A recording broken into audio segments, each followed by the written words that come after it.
Jadi tadi kami memang rapat pendahuluan ya pembahasan BPIH. Nah kami besok akan dilanjutkan raker lagi ke jam 10 masih terkait dengan BPIH ya. Nah, nanti melalui rapat pendahuluan ini di raker nanti akan dilanjutkan lebih spesifik terkait dengan panjanya ya. Secara spesifik misalnya karena kan amanah presiden memang ongkos haji harus turun dan DPR tadi sebagian besar bersepakat terkait dengan upaya kita menyisir satu persatu komponen biaya haji yang bisa diturunkan. Berapa besaran turunannya nanti kita biarlah teman-teman DPR kan pengajuan kami berapa, nanti kami akan tim di Panja pemerintah dan Panja DPR yang akan membahas idealnya berapa penurunannya. Karena gini tantangannya adalah kan acuan dolar kita itu naik 16.500 ya sekarang, kemarin itu sedangkan tahun lalu kan 16.000, artinya secara ekonomis harusnya naik namun kita sedang berusaha menghitung komponen per komponen mana yang bisa diefisiensikan supaya kemudian bisa kita turunkan secara total. Itu. Artinya dari DPR juga sambutannya responnya baik gitu? Baik, jadi DPR pada prinsipnya punya komitmen yang sama dengan Presiden, ingin ongkos naik haji itu turun. Tapi usulan dari Kementerian Haji sendiri turunnya berapa tadi Bang? Nanti kita lihat besok, jadi biar bareng-bareng nanti dengan DPR. Karena kan belum final kan nanti, karena ini kan kerja bareng, kalau terkait dengan BPIH kan harus bareng-bareng dengan DPR, berapa yang akan turun itu nanti bersama-sama dengan DPR. Bang, tapi terkait dengan turunnya biaya haji, apakah ada kekhawatiran juga Bang dengan terkait dengan penurunan kualitas dan juga segala macam gimana? Jadi memang perintah Presiden adalah penurunan itu tidak boleh diikuti dengan penurunan kualitas. Makanya kami fokus pada memastikan setiap komponen biaya mana yang terjadi inefisiensi. Pos-pos mana nanti bersama dengan teman-teman DPR dijajaki tuh pos-pos mana yang punya potensi inefisiensi. Nah itu yang harus kita turunkan. Gitu.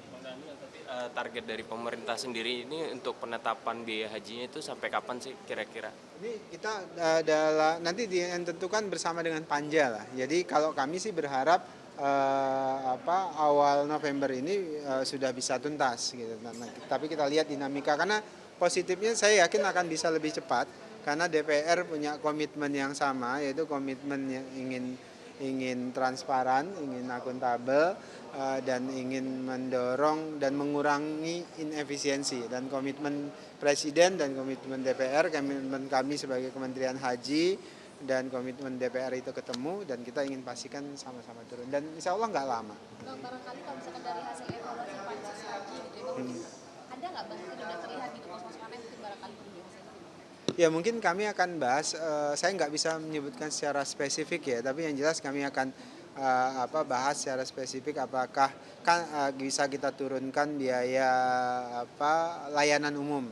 Sebenarnya layanan umum sudah mulai kita negosiasikan kemungkinan bisa turun. Gitu. Itu bagian misalnya itu salah satu contoh ya.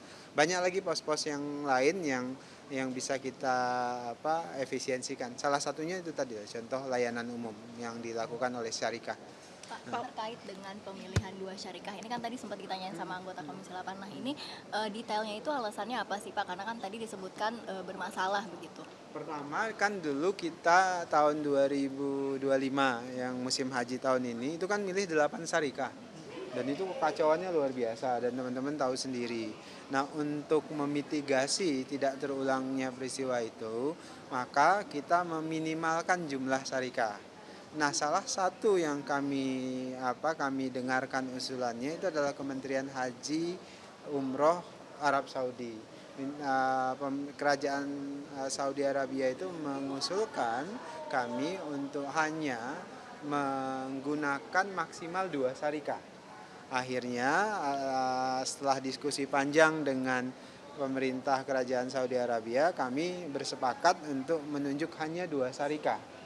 Dari hasil lelang ada sekitar 66 syarikah dan dipilihlah yang 2 ini gitu. Alasan detailnya kenapa sih gitu Pak? Karena kan tadi disebutkan kalau 2 syarikah ini justru bermasalah di tahun sebelumnya. Kalau Anda menyampaikan begitu 8 syarikah kemarin semua itu punya masalah masing-masing. kesalahan yang masing-masing. Jadi banyak sekali. Tapi kalau diurut-urut begitu, justru kami memilih dua syarikah yang terbaik dari masing-masing punya masalah. Jadi dari 8 syarikah kemarin itu semuanya DPR juga bersepakat semuanya punya masalah masing-masing. Ada yang sangat krusial masalahnya, kemudian ada yang masalahnya ringan.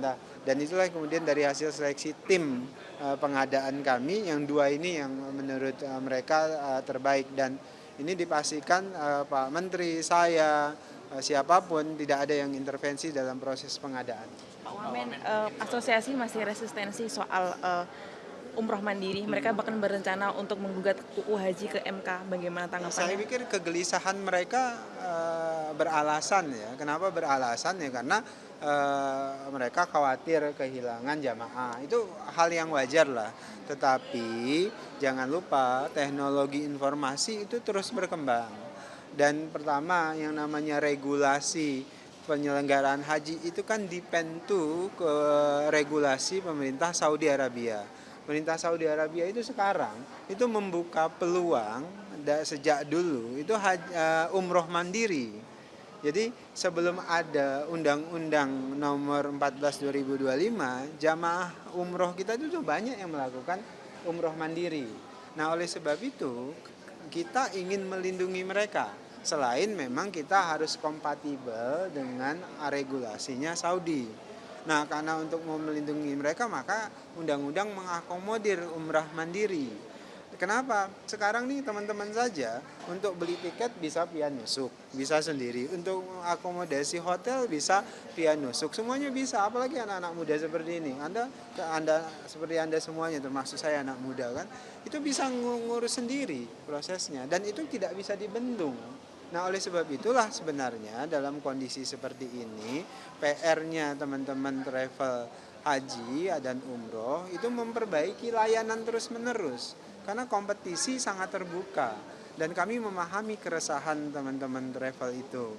Tapi kan umroh mandiri ini juga ada konsekuensinya. Maksud saya konsekuensinya adalah kita akan memperketat.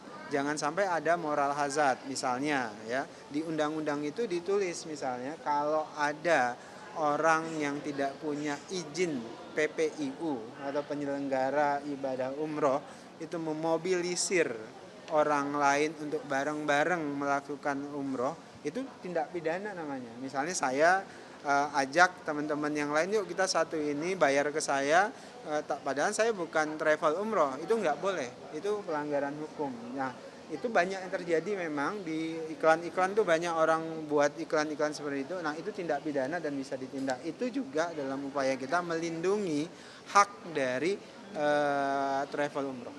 Saya pikir itu ya. Makasih. Tadi soal haji mandiri itu kan tadi sebelum masuk Pak Wamen sempat bilang kalau haji mandiri itu tetap harus PIHK.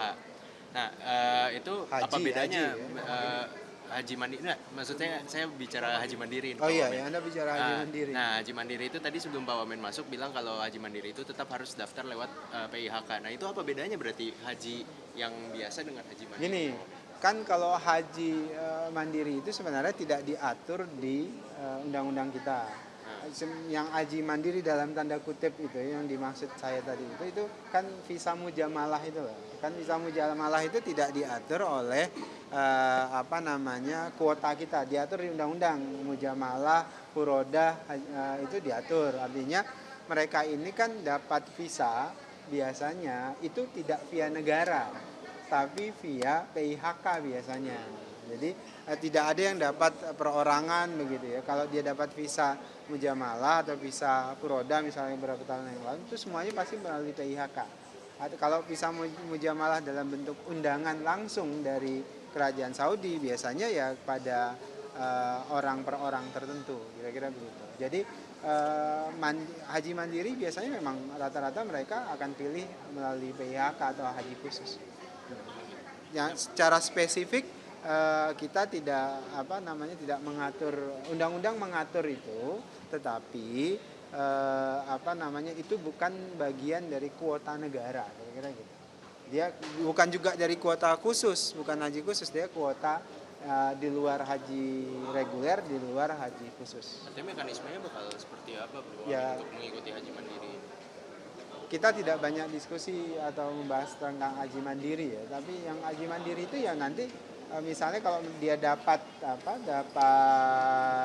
visa, dia biasanya dia akan ikut PIHK untuk dapat layanan karena kan diorganisir kalau haji itu berbeda dengan umroh.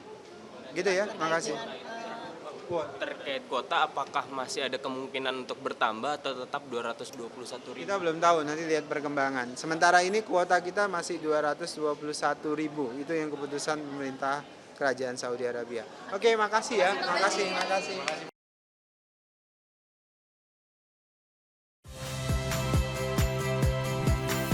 Saya Radi Saputro. Saksikan program-program Kompas TV melalui siaran digital, pay TV dan media streaming lainnya. Kompas TV, independen, terpercaya.